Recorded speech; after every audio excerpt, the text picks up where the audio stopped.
Let's say जैसे हम ये कहते हैं कि 20 to 25% तो एक नॉर्मल जो कपल होता है उसकी प्रेगनेंसी के चांसेस ये होते हैं। नहीं ऐसे हैं, सॉरी आपकी बात को मैं काट रही हूँ, हम्म, कि एक मंथ में अगर एक कपल हम्म। रेगुलर इंटरकोर्स अगेन कहूंगी हम्म। कर रहा है तो कुदरत की तरफ से नेचुरली उसका chance to conceive is 25 to 27%, ठीक है। 100% नहीं है, ठीक है, 25 to 27% 27% जो पर है। मंथ। ये सुन लीजिए कि एक नॉर्मल कपल भी जो है जिससे हम शादी के दूसरे दिन पूछना शुरू करते हैं कि कुछ हुआ, उनमें भी चांसेस जो हैं 25 to 27% होते हैं कि वो कंसीव कर सकेंगे पर मंथ, पर साइकिल, पर मंथ। एक महीने में वो जो ट्राई कर रहे हैं उसमें 27 मैक्सिमम 27% चांस है कि वो कंसीव करेंगे। आईवीएफ में क्या है? आईवीएफ का अनफॉर्चुनेटली 100% चांस नहीं है, ओके।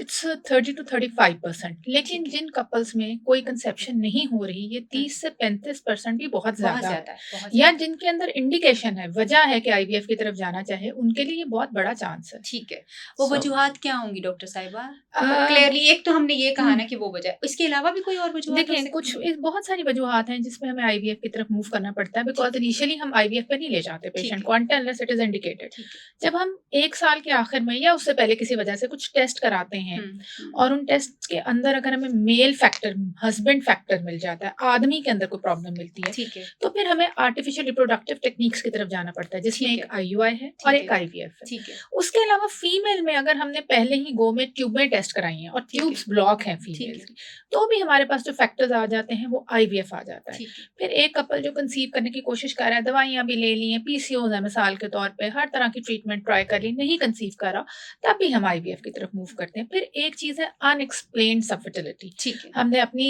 नॉलेज के मुताबिक जितने टेस्ट थे करा लिए और कोई वजह नहीं निकली, तो उसके अंदर भी ट्रीटमेंट ऑप्शन आईवीएफ आ जाता है। ठीक है। डॉक्टर साहब आप आईवीएफ करती हैं? जी मैं करती हूँ। करती हैं।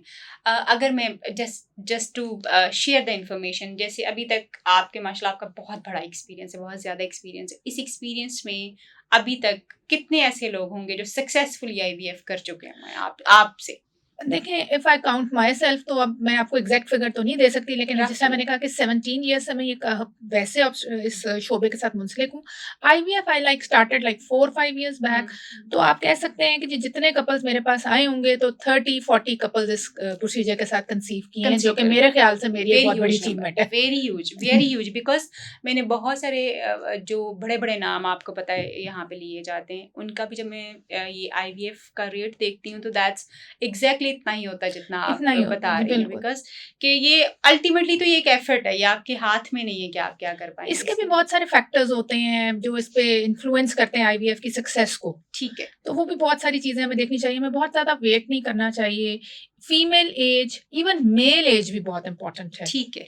फीमेल को भी चाहिए, अगर शादी 20 साल की हो गई थी, काफी ट्राई कर लिया है, 25 साल हो गई उम्र, नई प्रेगनेंसी हो रही है, तो आईवीएफ की तरफ मूव कर जाइए ना, वेट करें कि हम 35 साल के बाद करेंगे, बिकॉज 35 साल के बाद तो वैसे ही प्रेगनेंसी होने के चांसेस कम हो जाते हैं, तो उसी तरह आईवीएफ के चांसेस भी कम हो जाते हैं सक्सेसफुल होने के। ब्यूटीफुल, ये नहीं बहुत लंबा वेट, क्योंकि मैं कुछ दिन पहले ही मेरे पास एक कपल आया तो दे सेड, क्योंकि मैं सेक्सुअल प्रॉब्लम्स को डील करती हूँ, तो उन लोगों को लगता है कि फर्टिलिटी और सेक्सुअल प्रॉब्लम शायद साथ साथ ही चलते तो साथ साथ ही है, मगर वो इंटायरली डिफरेंट चीज जो है वो फर्टिलिटी जो है।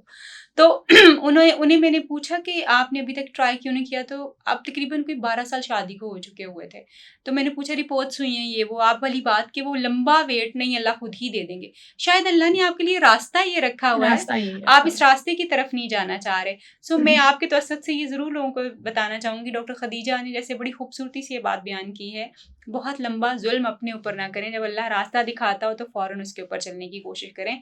और डॉक्टर खदीजा जैसे डॉक्टर जो सेंसिबल हैं, जो आपको फ़ौरन जाते ही आईवीएफ का मशवरा भी नहीं देंगे अगर इंडिकेशन नहीं होगी, ज़रूर कंसल्ट कीजिए और अपने प्रॉब्लम्स को सॉल्व करने की कोशिश करें। वो जो ऑप्शंस कुदरत की तरफ से आपके पास अवेलेबल हैं वो हलाल ही हैं सारे, और वो आपके लिए उनको ज़रूर अवेल करने की कोशिश करें।